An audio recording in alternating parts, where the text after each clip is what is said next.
diz-nos assim: depois disto, os filhos de Moabe e os filhos de Amon, com alguns dos meunitas, vieram a peleja contra Josafá. Então vieram alguns que avisaram Josafá, dizendo: grande multidão vem contra ti da além do mar e da Síria. Eis que já estão em Hazazon Tamar, que é em Gede. Então Josafá teve medo e se pôs a buscar ao Senhor, e apregoou um jejum em todo Judá. Judá se congregou para pedir socorro ao Senhor. Também de todas as cidades de Judá veio gente para buscar ao Senhor. Que Deus nos abençoe. Segundo Crônicas, capítulo 20, versículos de 1 a 4. Irmãos, eu quero pensar com vocês hoje o tema: não fuja de batalhas. O livro das Crônicas nos informa que a vida humana, ela é movida por batalhas. Batalhas são necessárias porque nos fazem mais sábios, mais resistentes, mais persistentes, mais perseverantes. As batalhas revelam para nós habilidades e recursos que até então desconhecíamos. É na batalha que aprendemos a atacar, defender, contra-atacar, recuar na hora que devemos recuar. Batalhas nos ensinam a perder e a ganhar. Batalhas nos ensinam a clamar pelo Senhor. É isso que nos ensina Josafá, rei de Judá, já que a nação de Israel estava dividida nesse período da história. Após a morte de Salomão, Deus castigou Israel por causa da idolatria e dividiu o reino em dois grupos, dois reinos. Primeiro, reino do norte, segundo, reino do sul. Em 930 a.C., Roboão, filho de Salomão, com a princesa Naamá, uma amonita, assumiu o trono de Israel. Salomão havia sobrecarregado o povo com uma carga tributária insuportável. Roboão não atendeu o clamor do povo e manteve os impostos, e houve uma guerra civil.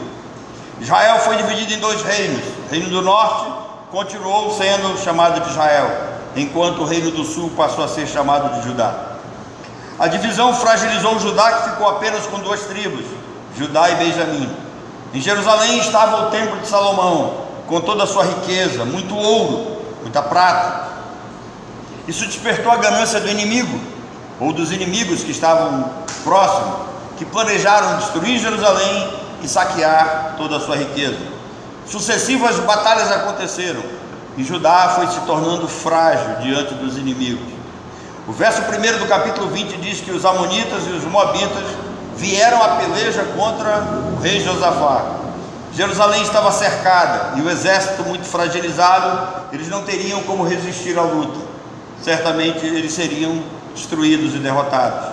Observem que esses povos só estão aí porque Israel desobedeceu a Deus e não os destruiu ao entrar na terra prometida. Quando Deus entregou a terra prometida nas mãos do povo de Israel e ordenou-lhes que tomasse posse da terra, eles deveriam ter matado esse povo. Israel perdeu a chance de se livrar deles, que na época eram povos bem pequenos, e talvez por serem pequenos, Israel fez pouco caso. Israel teve misericórdia dos inimigos que Deus mandou destruir. Israel os deixou para lá. Entendem isso? Nós sempre temos essa atitude: deixa para lá, nós não resolvemos, nós não tratamos, então deixa para lá, né? E essas nações agora se agigantaram. Israel estava ameaçada nesse período da história. Josafá recebeu a notícia de que um exército enorme estava vindo contra Judá.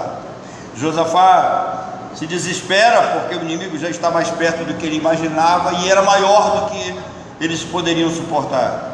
O inimigo é mais numeroso, é mais forte e já havia vencido as tribos do norte. E agora se aproxima de Judá, e Josafá, como todo ser humano normal, ele teve medo. O medo é algo normal. O medo nos livra de muita coisa. O verso 3 capítulo 20 da Nova Versão Internacional diz que Josafá estava alarmado. Ele usa essa palavra, alarmado, ou seja, o rei na realidade estava desesperado. E o medo e o desespero, ele às vezes nos empurra para uma atitude que só os filhos de Deus têm. Eu vou repetir: o medo, o desespero nos empurra para uma atitude que só os filhos de Deus têm. Josafá era descendente de Davi. Josafá teve seus erros e pecados como todos nós, porém Josafá era crente. Josafá conhecia o Deus de Israel e o Deus de Judá. Josafá seguiu os passos de seu pai, destruiu vários altares, destruiu os idólatras em Judá. Josafá se recusou a participar da idolatria e adorava somente a Deus. Se você quiser ver as atitudes desse homem, é só você ler 2 Crônicas capítulo 17, versículos 3 e 4. Josafá também enviou levitas e oficiais a ensinar a lei de Deus ao povo. Ou seja, geralmente quando acontece uma apostasia, geralmente quando o povo abandona a Deus, eles acabam se envolvendo com idolatria e também deixando o contato com a palavra de Deus. Isso é uma das coisas assim muito corriqueiras nas nossas vidas. Qualquer problema que temos, deixamos logo de imediato de nos reunir, deixamos de vir ao templo e abandonamos a leitura e o estudo da palavra de Deus. Aliás, irmãos, gostaria de colocar uma coisa para vocês aqui. A Bíblia não foi feita para ler. Parece estranho eu estar dizendo isso para vocês, mas a Bíblia não foi feita para ler. A leitura você faz de um jornal, você faz de uma revista, você faz de um livro comum. Como é que o salmista nos ensina? Na sua lei, medita dia e noite. Bíblia é para decorar, é para meditar, é para ter em mente. Então, Josafá seguiu os passos de seu pai. Josafá se recusou a ser idólatra, e Josafá chamou os levitas, os oficiais, para ensinar a lei ao povo, para ensinar a palavra de Deus ao povo. E mais que isso, Josafá foi mais fundo. Josafá viu que a injustiça reinava no meio do seu povo. Ele nomeou juízes para administrarem com justiça, de acordo com a vontade de Deus. O rei Josafá ordenou os juízes a fazerem o melhor. E lhes disse: façam o melhor, porque vocês estão julgando o povo de Deus. Seria bom que os nossos juízes tivessem a mesma consciência. Os juízes o judiciário, que tanto tem errado com o Brasil, que tanto tem feito contra o povo, deveria pensar nisso. Eles deveriam servir como se estivessem servindo ao Senhor, deveriam julgar o povo como se estivessem julgando o povo de Deus. E aí, na hora desse desespero todo, na hora em que esse homem está alarmado, o crente Josafá levou o povo ao templo e orou ao Senhor. Josafá proclamou um jejum e todo o povo se comprometeu ali a buscar o Senhor. Josafá reuniu homens, mulheres, crianças, levou-os ao pátio do templo e clamou ao Senhor. A resposta do Senhor veio por meio de um levita chamado Jaaziel. Esse levita Jaaziel, ele é descendente de Asaf, um dos escritores dos Salmos. Deus disse a Josafá e ao povo: acalmem-se. O povo que estava alarmado junto com o seu rei, Deus disse: acalmem-se e contemplem a salvação que o Senhor fará por vós. O Senhor lutará por vós. Essa é uma atitude normal nossa, mas que deveria ser repensada de quando em vez. Geralmente nós nos apavoramos, nós nos desesperamos diante do inimigo e não importa o tamanho dele. Existem passos aqui a serem seguidos, tem lições aqui muito claras para nós seguirmos. O Senhor pelejará por vós, o Senhor pelejará por nós. Josafá fez conforme o Senhor lhe havia ordenado. Ele vai até o Senhor e o Senhor passa algumas ordens para ele. A primeira delas, ele nomeou alguns homens para cantar hinos de louvor à frente do exército. Preste atenção, um exército pequeno, fragilizado, praticamente derrotados psicologicamente. Josafá coloca cantores na frente do exército, e esses homens começam a cantar. Enquanto cantavam, o Senhor preparou emboscadas, e os inimigos, tomados de medo, destruíram uns aos outros. O livro de Juízes também tem um episódio, um fato igual a esse aqui. Então, segundo Crônicas capítulo 20, versículos de 20 a 30, são 10 versículos que vão contar todo esse fato cantores foram colocados na frente do exército, e não foi preciso lutar, o inimigo destruiu a si mesmo. Quando as outras nações souberam o que o Senhor havia feito pelo seu povo, eles temeram profundamente, tiraram da mente a ideia de atacarem o povo de Deus, atacarem Israel. Então o reino de Josafá se manteve em paz. Depois disso, o reino de Josafá se manteve em paz, pois Deus lhe concedeu paz em todas as suas fronteiras, em todas as fronteiras de Judá. 2 Crônicas 20, versículo 29, vai nos dizer isso. Irmãos, louvado seja Deus. Lições maravilhosas, né? Eu poderia parar aqui. Nós temos lições suficientes para tocarmos a vida, para não termos mais medo de batalha, para não nos amedrontarmos diante das adversidades da vida, para não temermos o inimigo. Mas se eu parasse aqui, eu não traria nenhuma aplicação para as nossas vidas, assim, mais direta. E eu quero fazer algumas aplicações aqui. Por isso vale perguntar, quais são as lições que nós podemos retirar dessa batalha de Josafá, desse período de desespero que o rei passou, nesse gostinho de derrota que parecia que o povo estava sentindo. Mas eles tinham um grande Deus que lutou por eles e que sempre cuidou do seu povo. Então, qual seria a primeira lição? Primeira, pecados do passado, problemas não resolvidos, sempre voltam para nos perturbar. Vou repetir: pecados do passado, problemas não resolvidos, sempre voltam para nos perturbar. Primeira coisa que, segundo Crônicas, capítulo 20 nos ensina é que os pecados e os problemas que nós deixamos no passado, que nós não resolvemos, eles podem voltar para nos perturbar. E muitas vezes aquilo que era pequeno acaba tomando proporções gigantescas e cresce, se agiganta, tornando-se um inimigo cruel e pronto para nos destruir. Então, não só a nossa vida, mas também como a nossa fé. Pense nisso, trate os problemas, resolva, não deixe para depois. Sabe aquela velha máxima? Não faz nada, deixa para lá, o mal por si só se destrói. Já ouviu isso? Nem sempre, querido. Israel deixou essas nações para lá, não destruiu como Deus havia mandado. Viram que era um povo tão pequeno e disseram: deixa, não faz nada, o mal por si só se destrói. Essas nações cresceram, se agigantaram, e se não fosse a ação de Deus, eles teriam destruído o povo do Senhor. Então, não acredite nessa máxima, nem sempre ela é verdadeira. Aquilo que Deus mandou você destruir, não hesite, não brinque, não alise o inimigo, trate ele com seriedade. Não use de compaixão quando Deus não te mandou usar de misericórdia. Eu lembro do pastor Júnior, pastor João Crisóstomo de Oliveira Júnior. Ele já faleceu, já está na glória, mas foi um dos grandes professores que eu tive na vida.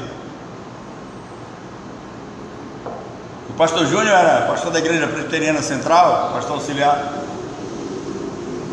Nós estávamos saindo da sala no seminário, e ele nos convidou para participar do exame de um rapaz que ia ser candidato a pastor.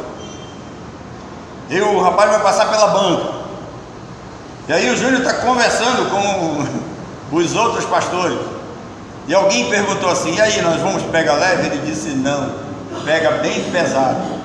Se o negro estiver precisando de ser enforcado, enforca o negro, ele disse. E eu achei interessante isso.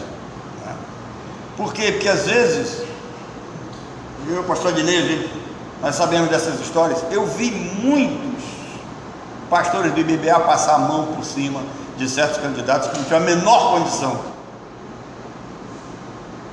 E hoje alguns estão aí passando vergonha, fazendo vergonha para o povo de Deus. Deus tenha misericórdia deles.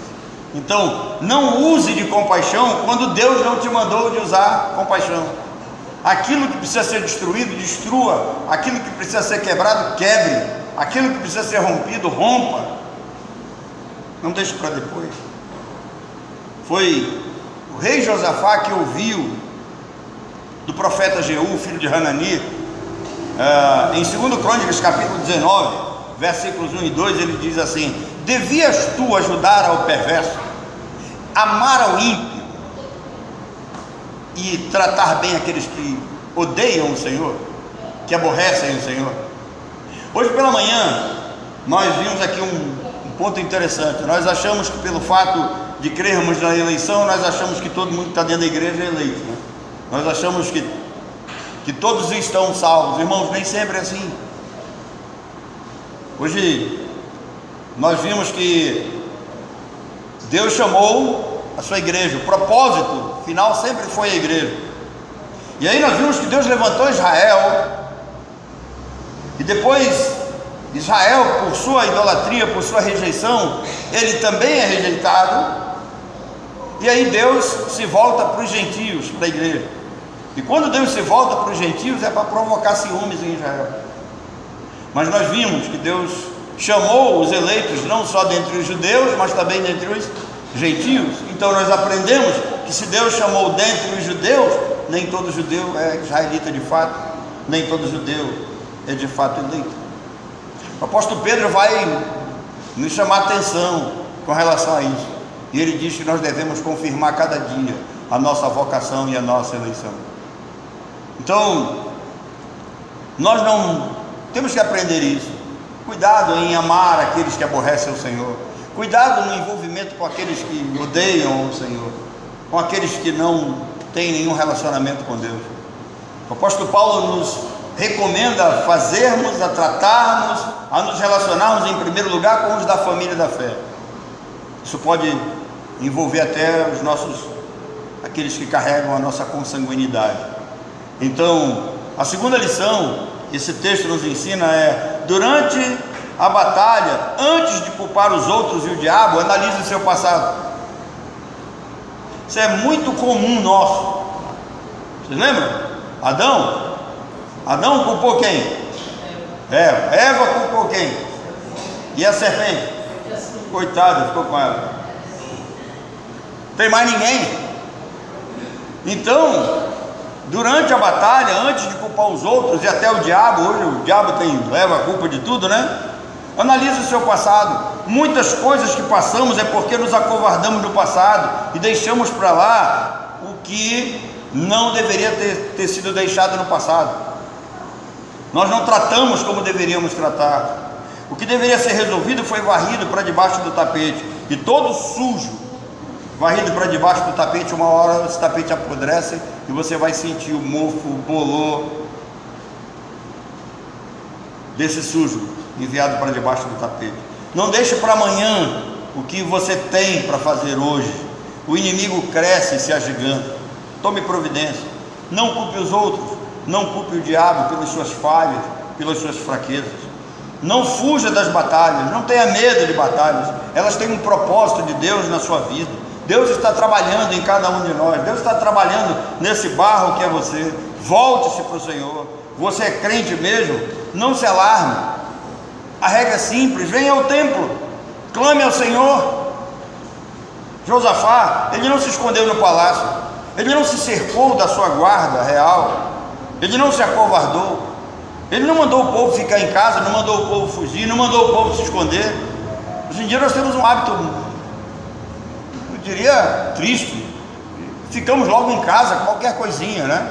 A gente dá uma espirrada, fica em casa. A gente está com uma dorzinha no pé, fica em casa. Mas não vem ao templo. As batalhas estão diante de nós e nós negligenciamos o culto e a relação com o Senhor. Então Josafá não se escondeu no palácio, não mandou ninguém se esconder, não mandou ninguém, ele não disse: olha, vão para suas casas para vocês morrerem tranquilos. Não, Josafá trouxe o povo para o templo, reuniu o povo no templo, e ali ele apregoou um jejum. Jejum aqui significa um estado de humilhação. O povo se humilhou diante de Deus. E o que a palavra nos ensina? Quando nós nos humilhamos debaixo da poderosa mão de Deus, a seu tempo Deus nos exalta. É com Ele. Então, e Ele ordenou ao povo que, reunido e jejuando, orasse ao Senhor. Não ficou só com Ele não, Ele mandou que o povo orasse. A maior lição de Josafá para quem quer servir ao Senhor é: em casa não, meu irmão. Não fique em casa. né? E aí eu faço um apelo aos desigrejados: ei, desigrejado, você que defende essa ideia do desigrejado, Josafá está dizendo: não é em casa, não é em qualquer lugar, por aí é no templo. Deus é um Deus que se relaciona com o seu povo no templo. Isaías 56, versículo 7: a minha casa será chamada casa de oração para todos os povos. Nem sempre acontece no templo as coisas do jeito que eu quero. Em breve vou estar pensando com vocês aqui sobre algumas coisas ligadas ao dilúvio. Tem uma lição muito importante lá, irmão. Deus não remenda as coisas, Deus não dá jeitinho, e quando Ele vê que uma coisa não tem jeito, Ele destrói para fazer de novo. É assim que Ele trabalha com o moleiro e nós, os vasos. Os vasos estão quebrados, tem alguns que estão rachados, trincados. Deus não vai colar. Nós temos agora uma solução, né, que é muito legal. Qualquer coisa, traz a cola 1000. A cola 1000 resolve, a cola 1000 cola, né? Deus não usa cola 1000. O dilúvio está aí para nos ensinar. Quebrou, destrói para fazer de novo. Quebra a minha vida e faz de novo. Eu quero ser o quê? Um vaso novo. Então, um dia, quando nós pensamos em inaugurar esse templo, e nós fizemos um culto especial, e eu preguei aqui, eu disse que as orações feitas nesse lugar, Deus ouviria, e Deus responderia ao seu povo. Foi assim quando Salomão orou, consagrando o templo. As orações feitas nesse lugar, Deus ouve. E até aqui eu não tenho tido decepção quando eu oro nesse lugar. Deus tem nos respondido até aqui.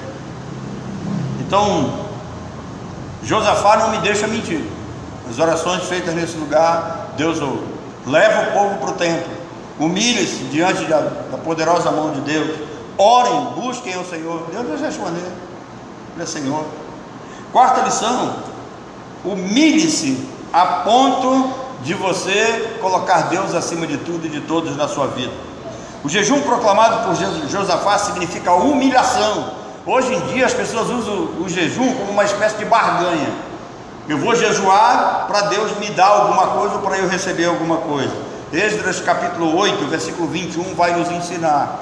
O povo estava passando ali, eles, se não me falha a memória, junto a um rio chamado Ava, e o povo se reuniu e foi proclamado um jejum, para eles se humilharem diante do Senhor. Às vezes nós estamos com o nariz muito em pé, às vezes nós estamos confiando muito em nós mesmos, às vezes nós estamos lutando apenas com os nossos recursos e com as nossas forças, e nós achamos que vamos ser bem-sucedidos e vitoriosos. O resultado é de derrota. Então, uma humilhaçãozinha de vez em quando faz bem, né? Faz bem a gente descer do pedestal de vez em quando. O apóstolo Paulo, escrevendo aos Romanos, ele diz assim: não pense de si mesmo além do que convém. E esse texto de Esdras é muito interessante para todos nós. Então, humilhe-se diante de Deus a ponto de você entender que o Senhor está acima de tudo e de todos. Quinta lição: cuidado com o falso evangelho. A vida ela é feita de batalhas. A teologia da prosperidade prega a riqueza, a confissão positiva prega a vitória. Mas não se iluda. Jesus disse que no mundo nós teríamos aflições. As batalhas virão. As batalhas fazem parte das aflições. Não tema, não tenha medo de batalha. Deixe que elas venham. E elas vêm para nos fazerem melhor. Dá para a gente seguir aquele exemplo de Jesus, né? A vida está difícil, então tem bom ânimo. O que significa ter bom ânimo? Respira fundo, segue em frente. Jesus disse: olha, eu venci o mundo, e em mim vocês são mais do que vencedores. Jesus disse. Eu poderia dizer para você seguir a sua vida normal: vai que Deus vai lhe dar vitória, você vai ser totalmente vitorioso, creia no Senhor, né? Sirva ao Senhor, Deus vai fazer você próspero, Deus vai lhe dar riqueza. Mas não é isso que a Bíblia diz. Eu estaria sendo leviano se eu falasse isso para você. Às vezes eu vejo pessoas dizendo: Deus levantou você para você ser cabeça, não ser cauda. Aí eu fico olhando, eu vejo que o próprio sujeito que diz isso vive como se fosse uma cauda, sem cabeça nenhum para dirigir a vida dele. Ele não tem um cabeça. Para ele acha que ele mesmo é a própria cabeça. Então, eu seria leviano se dissesse isso para você, porque a palavra do Senhor busque o Senhor em primeiro lugar, humilhe-se diante dele, as demais coisas vão ser acrescentadas se ele assim quiser. Então, qual seria a grande lição para todos nós que às vezes temos medo de batalha? Primeiro, venha ao templo. Esse é o lugar do encontro. Sempre tem um lugar onde Deus se encontra com o seu povo. Deus não mandou Abraão sacrificar Isaac em qualquer lugar, não. Tinha um ponto interessante ali. O templo de Jerusalém tinha uma importância fundamental para aquele povo. Então venha ao templo, ore ao Senhor, não espere que ninguém ore por você, não fique apenas pedindo oração, mas ore mesmo, você mesmo, coloque suas coisas diante de Deus, ore por você, e aí o Senhor vai lutar por você, pode ter certeza. Essa é a receita básica da vitória. Deus disse a Josafá: vai no vale onde o inimigo está. Preste atenção, Deus disse: vai lá onde o inimigo está. Agora, um rei alarmado, amedrontado, um exército fragilizado, em menor número, e Deus diz: vai lá onde o inimigo está. É preciso confiar mesmo na palavra do Senhor. Então eles confiaram, eles foram até lá, e Deus disse: coloquem os cantores na frente do exército, mandem cantar. Dizem alguns que a música encanta, né? Possivelmente o inimigo ficou tão encantado com a música, eles cantaram tão bem, igual vocês aqui cantaram hoje, né? De manhã nós cantamos melhor, tinha um número maior, né? Cantamos bem, mas cantamos bem também aqui. Só a nossa dirigente que está prejudicada, né? Não está conseguindo cantar direito. Mas cantaram, e o povo viu essa grande vitória do Senhor, né? Então, irmãos, isso é testemunho para todos nós. Isso é, sabe, de fato, música para os nossos ouvidos. Pense nisso, quando você estiver enfrentando batalhas, quando você estiver enfrentando dificuldades, quando a vida parecer, sabe, dura, madrasta, fazer careta para você, lembre-se disso, venha ao templo, humilhe-se diante do Senhor, ore e saia daqui testemunhando. É para isso que o templo serve, para a gente ser abençoado aqui e contar lá fora. Você recebe aqui dentro para cantar lá fora. Que Deus nos abençoe. Que essa lição do rei Josafá seja assim um marco nas nossas vidas. Nós venhamos a pegar essas lições que são muito simples, fáceis de serem praticadas. Aqui não tem nada impossível, colocarmos nas nossas vidas. Às vezes eu vejo pessoas dizendo: Deus não fala comigo. Deus falou com você, Deus fala com você, está aqui, Ele fala através da sua palavra. As batalhas são necessárias, elas existem, as dificuldades virão, as lutas estão aí. Siga essa receita, venha ao templo, humilhe-se diante do Senhor, ore ao Senhor, cante louvores e espere o agir de Deus. Que assim nos faça o Senhor.